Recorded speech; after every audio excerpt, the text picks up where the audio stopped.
పక్కకే వస్తుంది. హకీమ్ బిన్ హిజామ్ ఆయన అప్పటికి ఇంకా ఇస్లాం స్వీకరించలేదు. ఆయన ఏం చేశాడంటే మరి ప్రవక్త సల్లల్లాహు అలైహి వసల్లం వారి కోసం దుస్తులు తెప్పించాడు. యమన్ నుంచి దుస్తులు తెప్పించాడు. అవి యమన్ యొక్క చక్రవర్తులు ధరించే దుస్తులు. మంచి బట్టలు తెప్పించి ప్రవక్త సల్లల్లాహు అలైహి వసల్లం వారికి కానుకగా ఇచ్చాడు. రాజులు ధరించే కోటు, గౌన్ అంటారు కదా, గౌన్ లాంటిది అనమాట.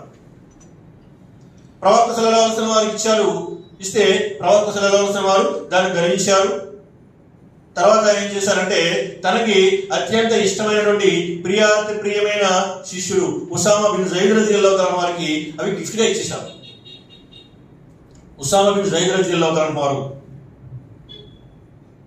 ఉమ్మే ఐమన్ ఒక నీగ్రో బానిస, ఆమె కుమారుడు జైద్ బిన్ హారిస్ మరియు ఉమ్మే ఐమన్ యొక్క సంతానం ఉసామా బిన్ జైద్ రజియల్లాహు తఆలా వారు. ఆయన మరి నల్లగా ఉండేవాడు. ఆయన ఏం చేశాడంటే ఈ బట్టలు ప్రవక్త సల్లల్లాహు అలైహి వసల్లం వారు గిఫ్ట్ గా ఇచ్చారు. అతను ఏం చేశాడంటే ఆ బట్టలు వేసుకుని ఊళ్ళో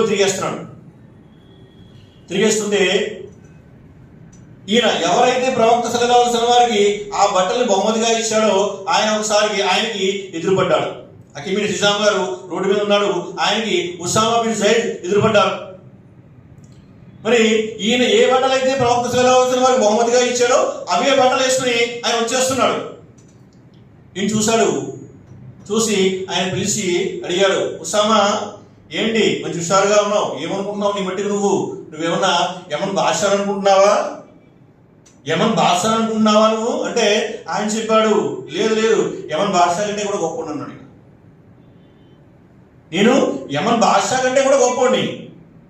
ఈయన అడిగారు, ఏంటా ఎట్కారం, ఏంటా తలపిస్తున్నాం, యమన్ బాద్షా కంటే కూడా గొప్పవాడు నువ్వు అంటే ఆయన చెప్పాడు, అవును నేను యమన్ బాద్షా కంటే కూడా గొప్పవాణ్ణి. ఎందుకు చేత అంటే యమన్ బాద్షా కల్మా చదవలేదు, నేను కల్మా చదివాను. యమన్ బాద్షా కల్మా చదవలేదు, అతను అల్లాని విశ్వసించలేదు. నేను కల్మా చదివాను, అల్లాని విశ్వసించాను. అతని తండ్రి కంటే నా తండ్రి గొప్పవాడు. ఎందుకు చేత అంటే అతని తండ్రి కల్మా చదవలేదు, నా తండ్రి కల్మా చదివాడు. అతని వంశం కంటే నా వంశం గొప్పది. ఎందుకు చేత అంటే అతని తల్లిదండ్రులు అతను కల్మా చదవలేదు, నా తల్లిదండ్రులు నేను కల్మా చదివాం. మేము విశ్వాసులం కాబట్టి వారికంటే మేము గొప్పవారు అని చెప్పేసి ఉసామా బిన్ జైద్ రజియల్లాహు తఆలా వారు చెప్పడం జరిగింది. అటువంటి గర్వం, అటువంటి విశ్వాసం